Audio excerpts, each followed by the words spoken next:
Happy Monday, everybody. Welcome to the PlugTalkSports live show. This is episode 239. Myself, Daniel Torres, alongside Jonka. Don't stop. Hope everyone's having a great start to the week. I will tell you, Jonka, and we're not talking about them tonight, but I just saw highway robbery for the Miami Marlins starting out series Philadelphia against Phillies, which ended. I mean, he got every right to do what he did or complain. Clayton McCullough getting ejected from the game, 100%. Like I think he should have given them more. I think he should have given the umpires more. These umpires were the worst umpires that I think they cost the Marlins this game. One, I'm going to tell you, Jonka, it starts pissing rain in Philadelphia. And they decide, we're going to play through it. We're not going to stop the game. We're going to play through it. And the Marlins pitcher, he gets upset because the ball is slipping out of his hands. And he's like, dude, I can't pitch. Like, it's slippery. Like, I can't pitch. Yeah. And they said, oh, keep going. So that was one thing. And then this was a situation that pretty much took a big hit on the Marlins. Bases are loaded. Ball hit first base line. They call it foul, which was fair, clear as day. So they go to review it. They come back. They say, oh, it's actually a fair ball, so we'll bring in 2 runs. But the tying run, which would have been the 3rd run, when they called the play dead, he was already rounding 3rd. So he's like, why are you going to – he was rounding 3rd already. Like, that run should count. So Clayton McCullough got pissed and came out, argued it, and obviously he got ejected. And honestly, that really – the game should have been tied, and that's what took a damper on things. But they remain 3 games back from the Phillies from the final wild card spot, thankfully, because the Padres lost tonight. They lost to the Mets. So thankfully we stayed 3 behind the Phillies. But yeah, a trip up to Citizens Bank Park is never easy for the Marlins. Yeah. I didn't get to see the game. I was heading here from work, so unfortunately, I'm gonna watch the highlight to see if I agree with what you're seeing, but yeah, Marlins again and again, they go up, they get up to 500, they lose the 500 record, and they're playing with fire right now, bro, because these are the games that you need to be stealing from the top teams, and the games that you're playing with the bottom teams, you're just edging out against them. I don't know if the Marlins make the postseason. They still can if they can get hot. But I will say, if you guys haven't noticed, ever since the trade deadline and losing Liam Hicks and Stowers is still injured. Stowers out. Now everybody's like, you can tell like the offense isn't as potent as it once was before that. Now, obviously, they just had like an 8-run game the other night, but that was against, I think, the A's, if I'm correct, or the Pirates. So don't take that as like a thing. I don't know. The Marlins right now aren't they're not really helping their case when it comes to making the postseason, which is something that I had a feeling was going to happen, and I warned Daniel that if they screwed up at the trade deadline, it was going to be over before it even started, and then we're going to have a lockout. Most likely, you're going to have a lockout. And then now what do the Marlins do? Nothing. Now, before we get into our first topic, I want to ask you this. This was well predicted. We talked about this last week, I believe, but this was well predicted. And you and I actually, on our way back home from vacation, I think mostly the entire way, we're listening to ACC talk, Miami Hurricanes talk. And the prediction it was right, and it came out today. Miami Hurricanes starting at number 7 in the preseason top 25 poll by the Associated Press. And so, what do you think, man? Miami at 7. Let me just pull up the entire thing just so I can. Let me see standings or the rankings technically. I repeat the 1 through 15 for me, or I guess. Wait, I think I have it here. I have it here. You got it? I think so. If my Wi-Fi, there we go. Yeah. So this is where I have a problem, because why is Indiana and why is Miami 6 and 7, 6-7? Why is Texas at 5? I told you this. The runner up at 6. The runner up is at 7. Us, Miami, Indiana, the national champions, are at 6. Texas, who have been basically, I think. No, I'm gonna put that under Miami because Miami just made the national championship.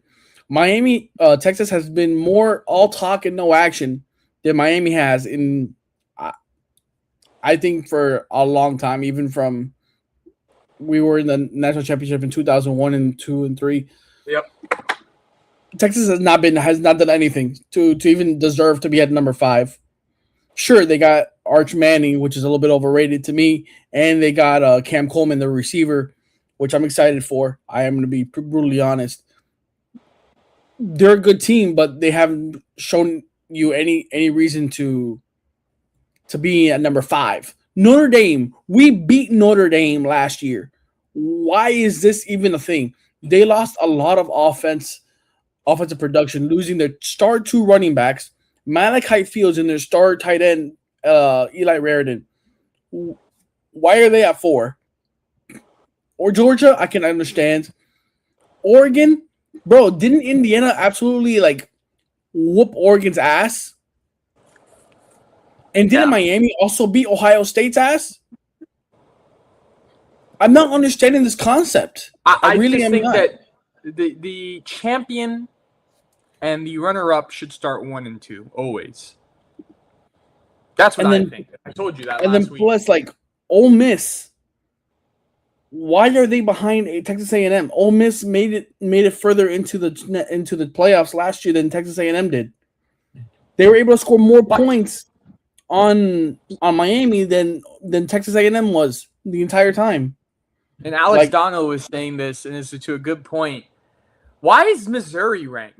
Why do they get ranked? Why are they ranked? Missouri is always ranked. I don't get it. You could have put anybody else, bro. Brutally honest. You could have put a Clemson up there if you wanted. You could have put Florida up there, which I think Florida should be higher than, I said that last week. I think they deserve a little bit more respect because John Summerall and his coaching staff has been recruiting very well in the transfer portal. So I think they'll be a more competitive team than last year. But still, Missouri at 25 is crazy. That's crazy. Iowa is whatever. Everybody else, that you can play around with it, I get. But it gets up to I would say 10 and 11. That's where I think the cutoff is. And that's when we start to have some questions about what went through the minds of 1 through 10. Daniel, I'm flabbergasted. If you want to, let's say for the hypothetical, if you want to put Indiana 1, Miami at 2, then you have to come into, let's say, then you also want to include some sort of how you say information from this year's team coming in and make an evaluation based off that too.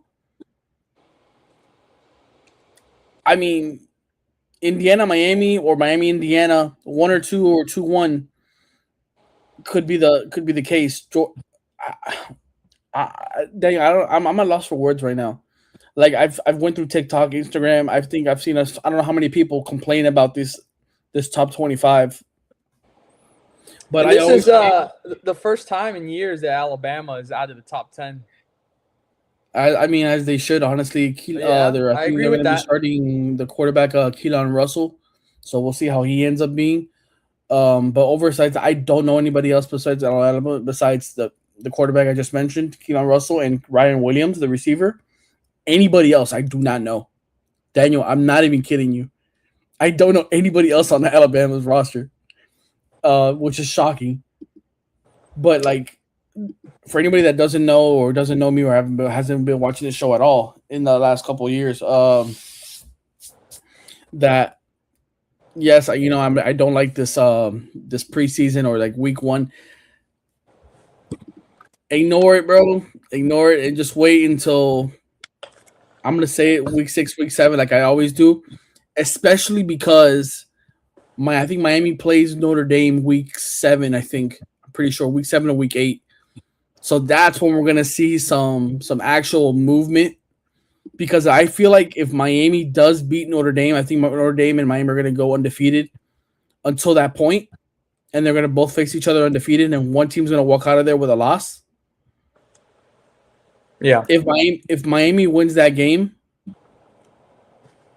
I don't see how they're not number 1 in the country. I don't know if you agree with that, but I mean, you could say Indiana too.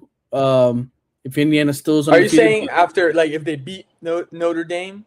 Yeah, like if Notre Dame and Miami until they meet each other, go undefeated. They play each other. Miami wins.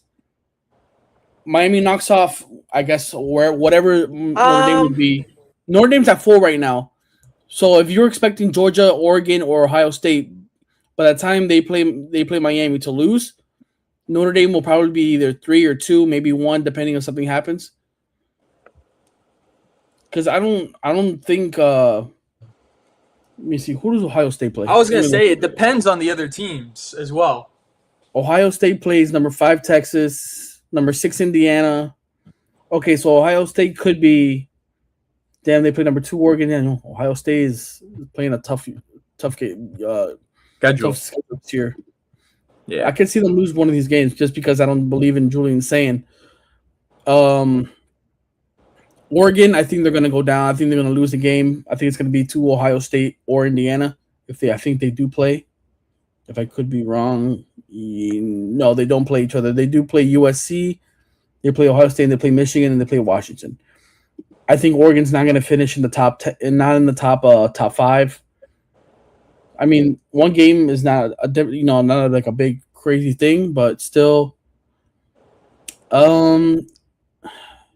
Ohio State could lose to Texas. I could very well happen. But I could see Miami in the top, at least in the top 3, if they do beat Notre Dame, because I really don't. They would be the highest. No, they wouldn't. I don't know. The Big Ten right now is so confusing, bro. Because you have Indiana, you have Ohio State, and you got Oregon all in there. So it's kind of hard to figure out who's going to be 1, 2, 3, 4, or 5. But as of right now, this list is dookie right now, Daniel. This list is dookie. I would have to agree, and we're gonna stick with football. But first, ladies and gentlemen, if you go to Prize Picks and put in our code, our Plug Talk Sports code right here on the screen, if you plug in that code for Prize Picks, make your bets. We're right now just wrapped up NFL preseason week 1. Jonka, tell the bettors, as you do on Plug Picks, coming into NFL preseason week 2, who is the team that impressed you most in week 1 that you would choose in week 2? Daniel, bro. Daniel, what are you doing to me? Oh, man. What team impressed me the most?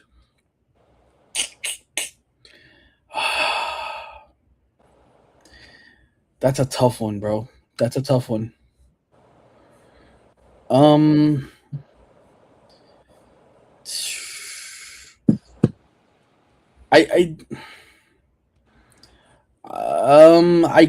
I guess I'll say the Cowboys. I mean the Cowboys actually. Yeah, I'm just gonna say the Cowboys. I think them beating the preseason champions. I guess you can call them. They're not the Super Bowl champions anymore, but Whoa, whoa, whoa, whoa, whoa, whoa, whoa, whoa! They are the defending champions. yeah, I know. But They the thing will is, like, have. they're playing the preseason squad. So does it like? They're still listen as an organization. They're still the defending champions. They hold that title until they lose it at the end of this I guess. upcoming year. Yeah, I'm gonna say the Cowboys. I think they look pretty good holding that Seahawks offense. Honestly, they did lose K9. They lost their offensive coordinator Clint Kubiak, who's now head coach of the Raiders. So their offense could be stagnant because of that, or it could be because they don't have Jackson Smith and Jigba or Sam Darnold and everybody else on the field. But besides that, I think that's probably one of the most impressive games. I would say that game for us Cowboy fans will be known as the Camden Brown game.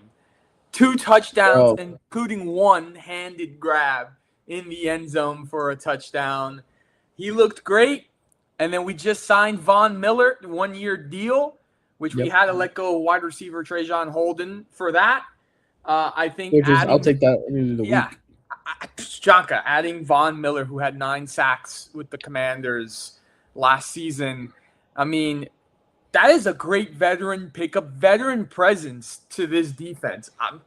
I'm telling you, and I told you on the car ride home, this is the first offseason where I've seen Jerry Jones not playing no games, man.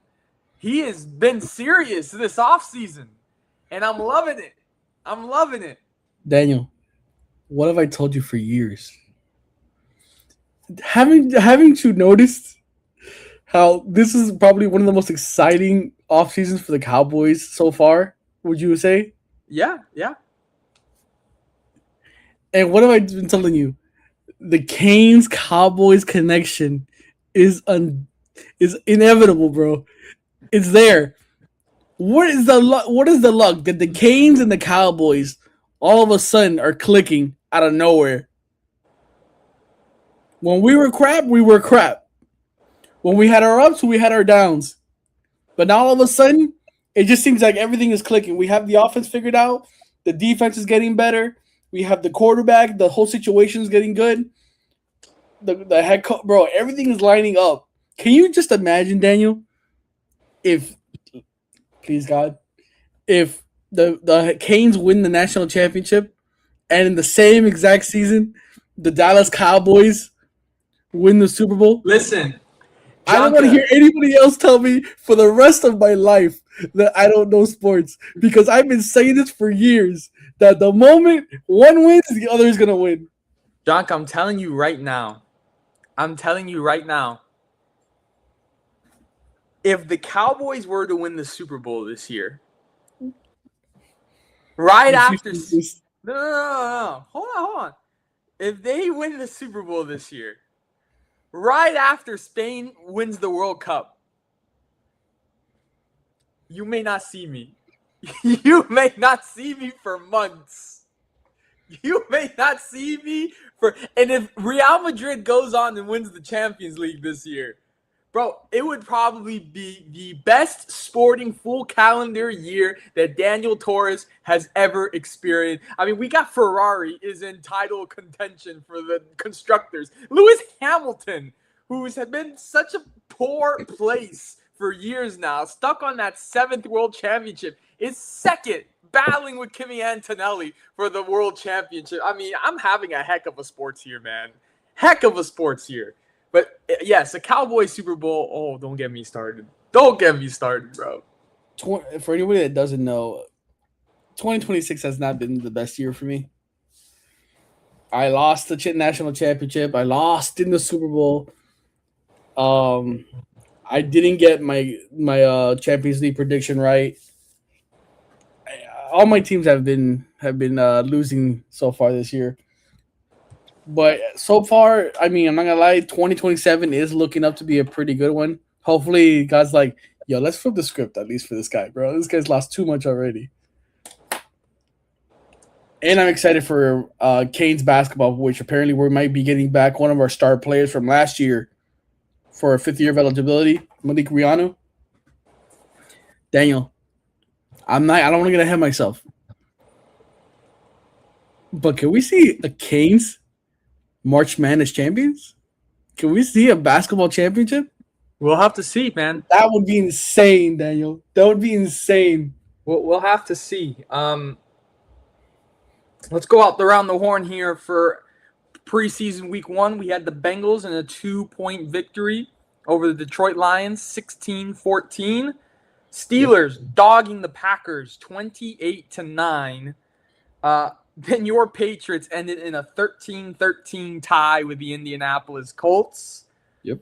LA Chargers 27-7 over the Houston Texans.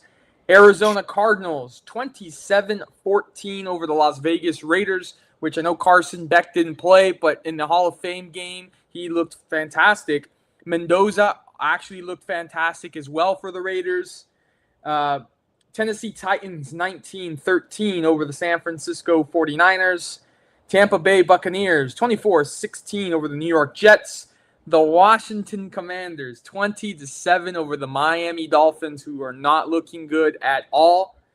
The Denver Broncos 27-7 over the Falcons, who have some concerns about Tua turn the ball over, or should we say Tua Tagovailoa.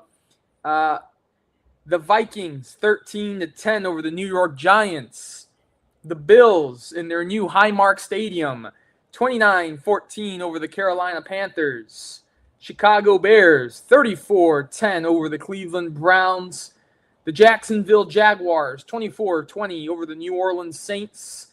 And 20-12 Los Angeles Rams defeating the Kansas City Chiefs. And then the Ravens flocking over the Eagles 24-7. That ends week 1. Let's talk about the matchups coming up in week 2. We have the 49ers and Chargers on Thursday night, getting week 2 kicked off. Then Friday, we got the New York Jets, Pittsburgh Steelers, Carolina Panthers, Jacksonville Jaguars, Green Bay Packers, Denver Broncos. Then on Saturday, Dallas Cowboys playing the Arizona Cardinals, Washington Commanders playing the Detroit Lions, Baltimore Ravens playing the Minnesota Vikings, Buffalo Bills playing the Cleveland Browns, Atlanta Falcons playing the Indianapolis Colts, New Orleans Saints playing the Los Angeles Rams, the New York Giants playing the Miami Dolphins, the Chicago Bears playing the Cincinnati Bengals, Philadelphia Eagles playing your New England Patriots, Kansas City Chiefs against Tampa Bay Buccaneers, and then on Sunday, only one game. It is the Seattle Seahawks and Tennessee Titans. So that's coming down the pipe for week 2 this upcoming weekend. Jonka, anything you want to add to NFL preseason week 1? Not really. I mean, I think this is just more just seeing who's going to make the roster, who's not.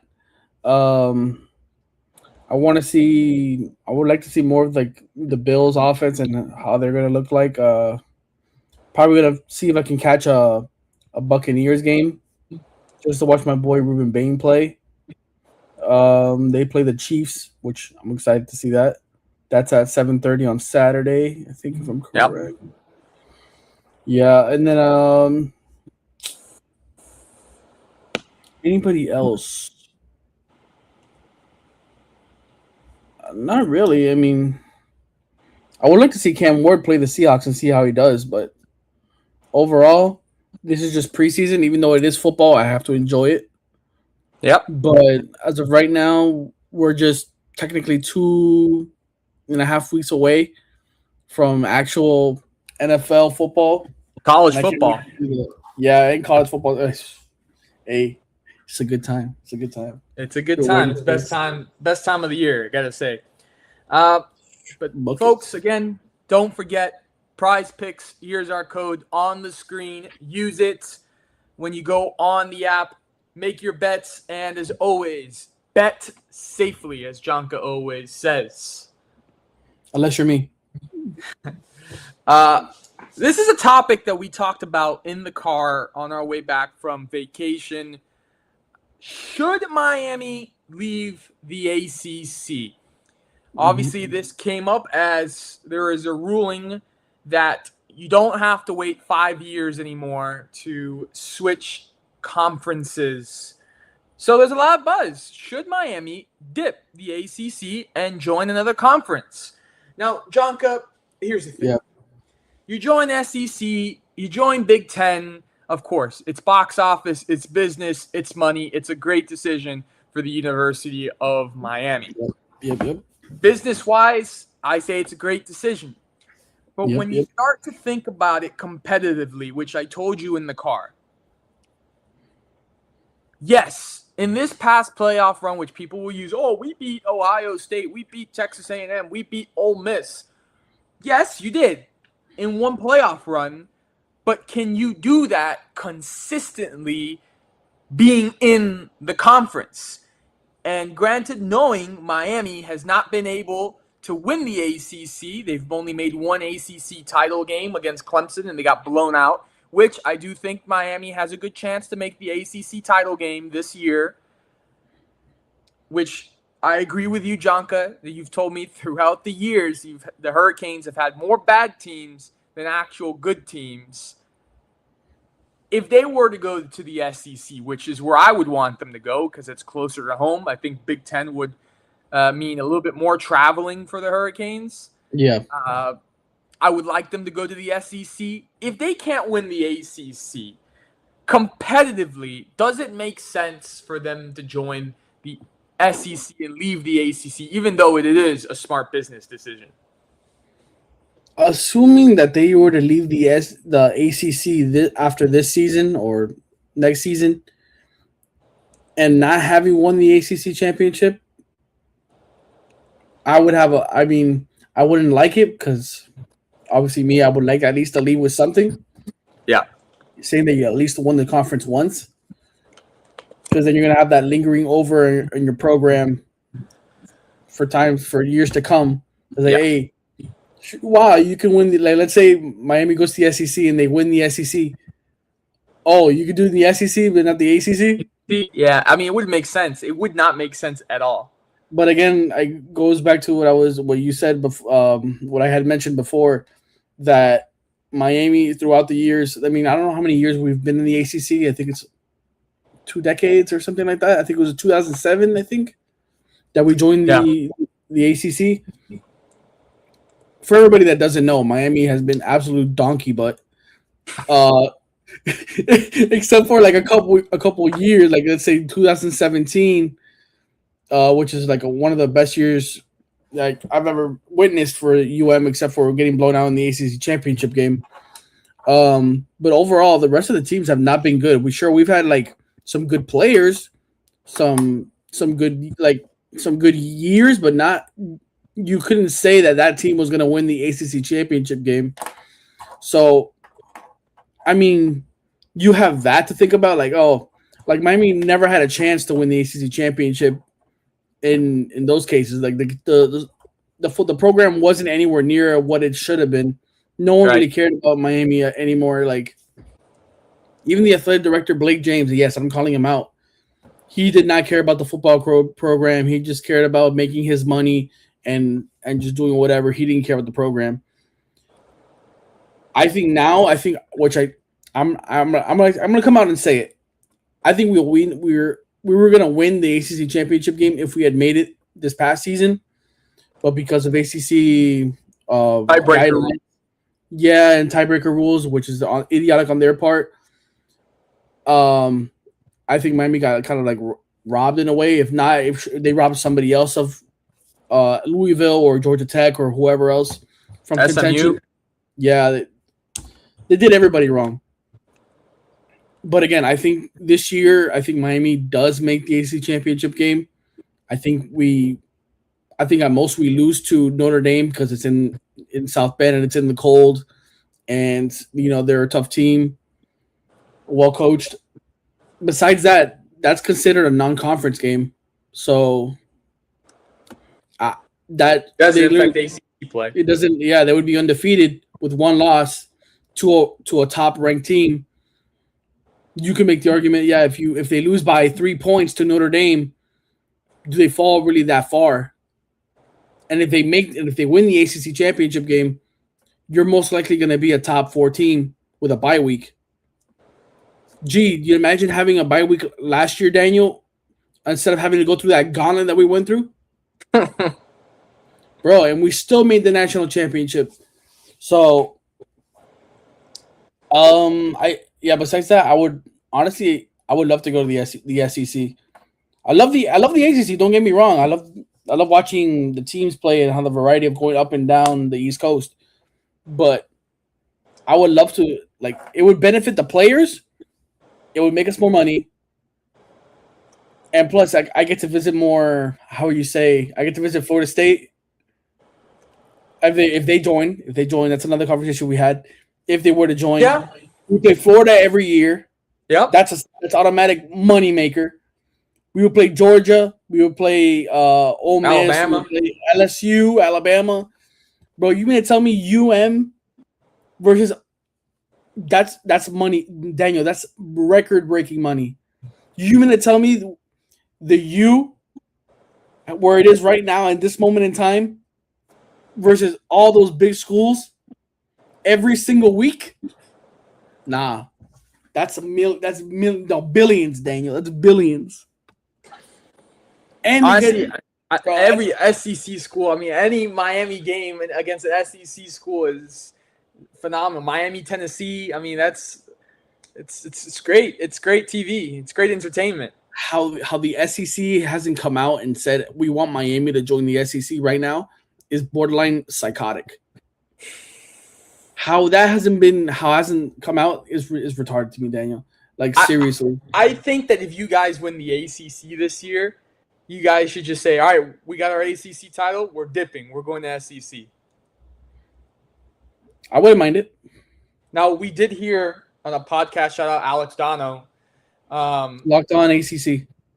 Yeah, those guys were great. There is 3 spots left for the SEC, and you told me Miami, FSU, Clemson should take them. Yep, I agree. Yep. I'm not gonna lie, I have no complaints there. I'd like that. Bro, you add Florida State, you keep it in state, you have the trio, Gators, Seminoles, Canes, you throw in Dabo Swinney in there in Clemson, you keep it all in the Southeast. Bro. Oh man, them dogs, bro. Everything's gonna be good, bro. Oh my God, please. I'm telling you, I would love nothing more than to see that happen.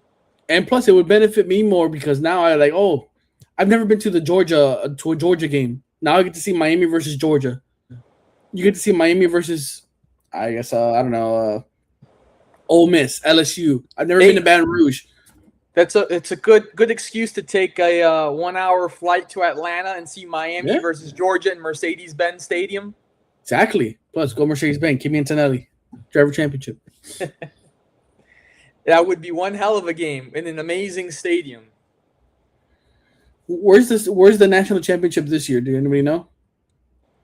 Ooh, good question. Look it up right now. I know the Super Bowl is in LA. Can you guess before I search it? I'm gonna say Las Vegas. Damn, you got it on the money. Allegiant Stadium in Las Vegas, Nevada. I'm telling you, I knew because it's always Vegas. They are putting a lot of things in sports into Vegas, so I kind of figured it might be Vegas. Can you imagine, Daniel, how well written this would be if the Canes make it back to the national championship and win it in Fernando Mendoza's home stadium? Yeah, it would be nice, but he still has that ring he took from you. Hey, it's all right. But still, though, it would be nice to, just win it in Las Vegas. That would be crazy. End of story. Yes, I do think that Miami – it's hard. It's hard. Yes, entertainment and money-wise is perfect. but can they actually compete in the SEC? I think they can. I think literally Miami right now is an SEC team in the ACC. Rob, but that's what you're saying. You're saying right now in this point of time. Yeah. Can Miami keep that up and stay consistent with that? Because they're good right now, but they haven't been able to do that. I think so, just because the way Mario Cristobal runs his team. It's not sure you have skill players, but he runs his team as like an SEC team where he just builds up the D line and the O line and just be like lean, green, mean machines. That's basically SEC football, bro. It's all about the trenches. And if you don't have a good trench in the SEC, you're not surviving. And Mario Cristobal is a hell of a recruiter. He's out recruiting right now Kirby Smart and everybody else in the SEC behind Texas A&M, and they only have it because of like unlimited money source. Well, let's be honest. If you're a school down here, you really don't need to go far to recruit. You have your own backyard.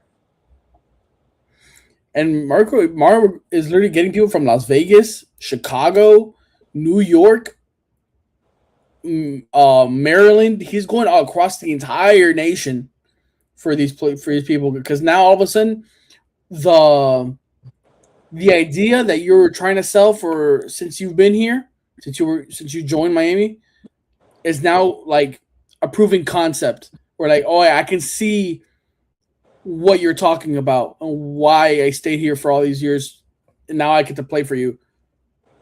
Okay, now I see Mario can back up with his talk.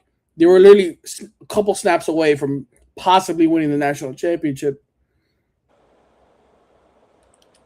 It's really tough. It's really tough. Like, and plus, like, you get to be in a state with no income tax. It's Miami. Like, what more would you want? Like, seriously, I think that's the one thing Miami has over everybody else.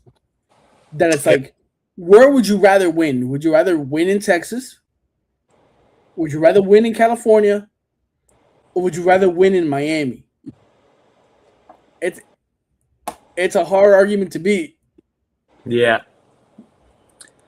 So they can do it. We're going to switch topics here. We're going to switch to some basketball.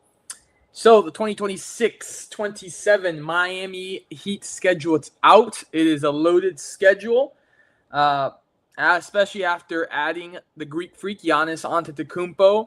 Miami has 25 nationally televised games, which is a huge jump from last season. Let's take a look at some of the Miami Heat marquee games that we'll be seeing this season. So October 21st, they start the season at the Kaseya Center against the Minnesota Timberwolves, which will obviously be Giannis's Heat debut. And it will be one of the biggest storylines of opening week, and of course, new look Minnesota Timberwolves. Then we've got November 18th versus the Milwaukee Bucks. It's Giannis's return to Milwaukee, and it will be one of the most probably emotional games of the season. Funny enough, the Bucks only have 2 nationally televised games this season, and both of them are against Miami. Yeah, shocker. December 12th against the New York Knicks, the defending NBA champions. It's an ABC Saturday prime time. Jalen Brunson and the Knicks come down to South Beach to the Kaseya Center. Obviously, we've talked about this a little bit. December 25th, Christmas Day, the Heat, yes, back on Christmas. But they're at the Boston Celtics, 2:30 p.m. Eastern. Giannis and Bam versus Jason Tatum and the Celtics. We'll get into it in a bit. January 17th at the Golden State Warriors against Jimmy Butler. This could be one of the most anticipated Heat games of the year. Might be a little scrappy. January 28th, again, at Milwaukee Bucks. The second meeting in Milwaukee. And still going to be slated probably a hostile environment. Not for the Milwaukee fans. I would say more of because what happened between Bam and Tyler.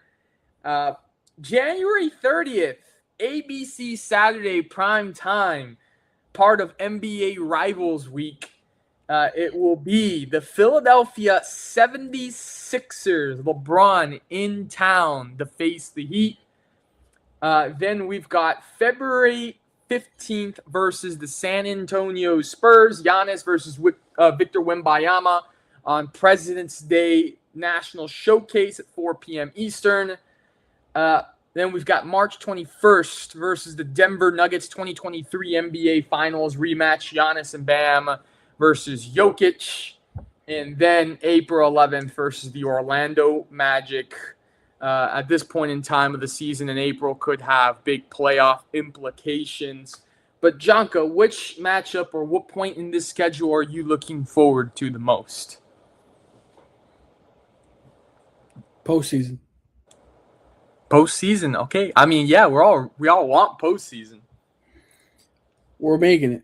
We're not a play-in team anymore. At least hopefully. Knock on wood. Bro. Obviously there still needs to be some work done with the roster. I think they're still trying to work out a buyout for Klay Thompson. Apparently the Heat really want Klay Thompson. Apparently he wants to go to the Lakers. Which I get it because of his dad, but besides that, I mean, I think we're a good enough team. I'm not worried too much about our defense, maybe more on our offense because Bam Adebayo sometimes he can get a bit passive. Giannis, I like him. I'm not worried about him except for his chronic prone injuries. Week here, week there. We can't afford to lose those games. Besides that, I'm not too nervous, honestly. I think we're going to be a very good team. I'll give you my top 5 games that I'm looking forward to the most. At one, obviously, is Christmas Day against the Celtics. Shout out Brandon. And it's just because I absolutely hate the Boston Celtics. Hate them with a passion. The Celtics are not going to be competitive, bro. Celtics will be a play-in team. Oof. I could see that. Brandon may not appreciate it. No, but I'm not play-in team at best. At best, okay. Okay. Just saying. Brandon, if you're watching somewhere, you have to come defend your turf. You have to come defend your turf. No Jaylen Brown to save your ass, bro.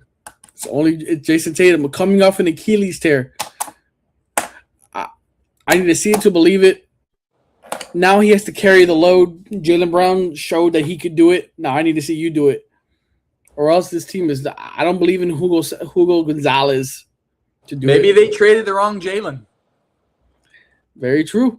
I mean, my boy Payne Pritchard is good and all, but he's not that good. Yeah. I'm telling you, if you look at the roster, I just don't see it. I really just don't see it. Yeah, Heat Celtics, I hate them the most, and on Christmas Day, which I think, again, it's so stupid that Christmas Day they put this game in freezing Boston. I think it's idiotic. Should have been here in South Why? Beach. Yeah, should have been here in South Beach. I think after that, say January 28th against the Bucks, first game, Giannis returns. I want to see how Tyler and Bam are going to react after their altercation in Las Vegas. I think that's going to be really fun. January 17th, we'll take my third spot against the Warriors. I think that will be fun to see Jimmy Butler against the Heat. I mean, it will always be fun to see Jimmy Butler against the Heat after everything that transpired. Fourth, I'm going to go February 15th, President's Day, against the Spurs, just because the Spurs made the NBA Finals. And obviously, to see Giannis versus Wemby is a great matchup. And then I go my fifth and final, December 12th versus the Knicks. Obviously, hate Knicks, kind of a rivalry, but I think more in our generation is more Heat Celtics. That'll be a good one. But yeah, that's my top 5 of really games out of this calendar schedule for the Miami Heat, and I can't wait. Honestly, I can't wait for basketball. Just like football, I can't wait to get this new Miami Heat season going. To be honest, I'm honestly just I don't know if I'm as excited about basketball this year as I am football because I don't know. It's just when football's gone, it's a different vibe than when basketball. I get it. And plus, like I would say both of our teams are in football. I guess are going to be competitive to watch. So it's like, hey man, but the Heat will be competitive to watch. I know, but it's like it's every week you're the suspense to watch the game. Hey man, listen. Yes, it would be great to get football back, but that's on the weekends, man. I need something to fill in, like all these good NBA games every other night. I need it. I need it, man. I need it because now I get it. Just baseball every night. I like baseball, but it ain't cutting it. Yeah, no, I need October to show up already, bro. I'm getting tired of baseball. Talking about soccer, is the end near for Messi in Miami? We just saw Ronaldo saying that this was going to be his last year with soccer. Listen, Messi said after his father has just passed, coming to this game against Nashville, that he doesn't know how much longer he sees himself playing. I told you this past week, do not be surprised at the end of this MLS season that Messi says, I'm done. Do not be surprised. I would not be surprised if that happened. Yeah. I mean, nothing else to prove. I'm sorry, but this team right now is just absolute dog water. It's terrible. And it just goes to show you how bad MLS is right now, at least the Eastern Conference, where you can be that bad defensively and still sitting in second place of the Eastern Conference. Bro, it's insane. It's insane. And this team realistically has just 2 titles left to play for, which is the MLS Cup, which are the defending champions, and then the Campeones Cup, which is winner of Liga MX versus winner of MLS Cup, which they'll be playing Cruz Azul, which, to be honest, Cruz Azul is doing great again this season. And after we just watched in Leagues Cup, I don't think they'll be winning no Campeones Cup if they play the way that they played in the Leagues Cup against these Mexican teams, the top Mexican teams. But I just think Messi looks tired, man. I think he looks tired. Obviously, you try to get your joy of playing. It's hard to do it. I told you it's hard to do it when you got this team around you. I just won't be shocked if he says he's done at the end of the season. I feel like what happened with Messi was it's a lot was thrown at him all at once. Like losing the World Cup, and then you took a break, you come back. You have to somehow figure it out. Let's rephrase that so people can kind of know the emotional toll. He goes to the World Cup knowing that his dad is sick, which makes a lot more sense of why he was so emotional after each game. World Cup ends, he loses the final, goes to Argentina to see his dad, comes all the way back to Miami, plays in like 2 games, I think. Yep. And then his dad passes, goes all the way back to Argentina, which is not like right there. It's a 10-hour flight from Miami to Argentina. And then no one knows when he was going to be coming back. Yeah. And then Inter Miami loses 3-2, I think, against Monterrey. Yes. Yeah. They lose that game. His first start back is an absolute demolishment from first place Nashville.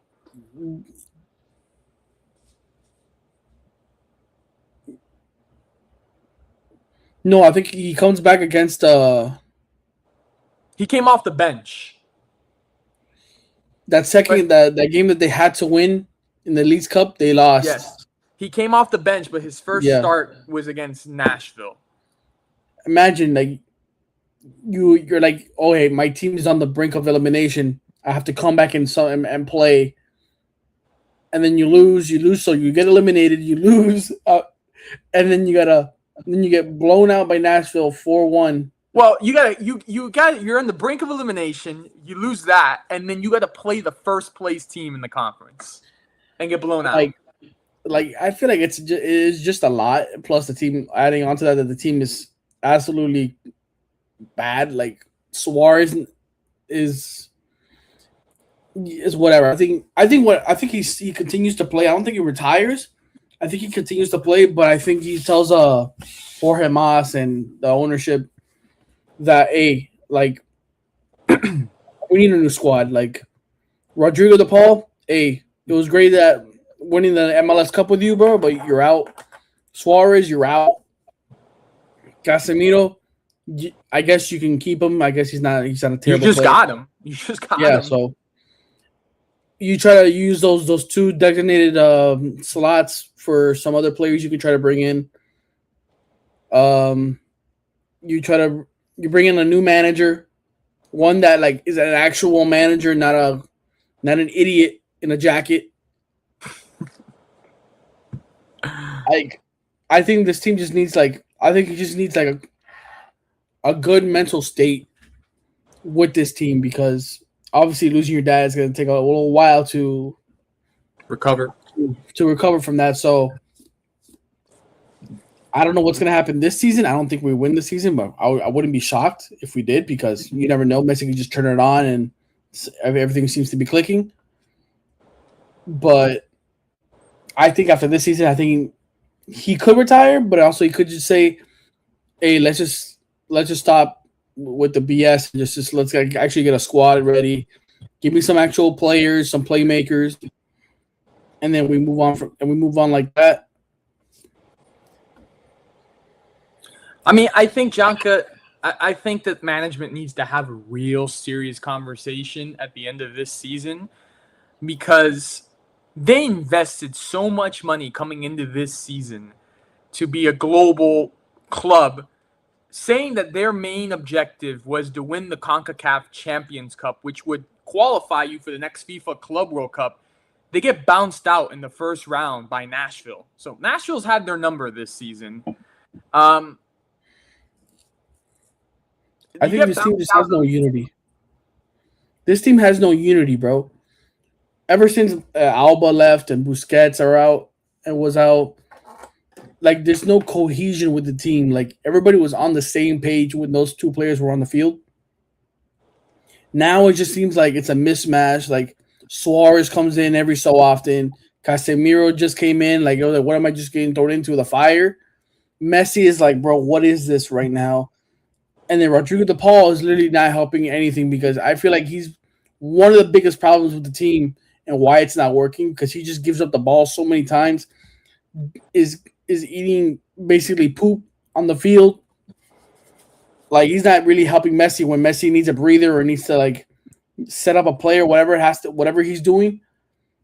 He doesn't help either. So I just think this whole team needs to be revamped, bro. Suarez out, Rodrigo out. Casemiro, you stay. You build the chemistry with Messi next season. So your answer is you think he stays. You don't think I think he stays. I don't think he I doubt it. Okay. Now, Janka, I read this last night and I was like, no way. And I knew we had to talk about it. Sergei Bobrovsky, Big Bob. Love down here, Florida Panthers, 2-time Stanley Cup champion with the Florida Panthers. He wanted to stay with Florida and was about to re-sign with Florida, but the Panthers wanted to give him a no-trade clause, and he didn't want that. He didn't want a no-trade clause. So for that reason the sole reason why he goes to the Toronto Maple Leafs. We almost had Big Bob back. But the thing is, he played pretty poorly last season. And granted, I think aside from a lot of injuries we had, I think that the team was just tired. after I think like 4 straight years of going all the way to the Stanley Cup Finals. Yeah. Would you have wanted aside? I mean, is that something that's ludicrous to you? Something that's crazy to you that just for a no trade clause we could have had Big Bob back, or is it something where like, yeah, I think it was time to move on?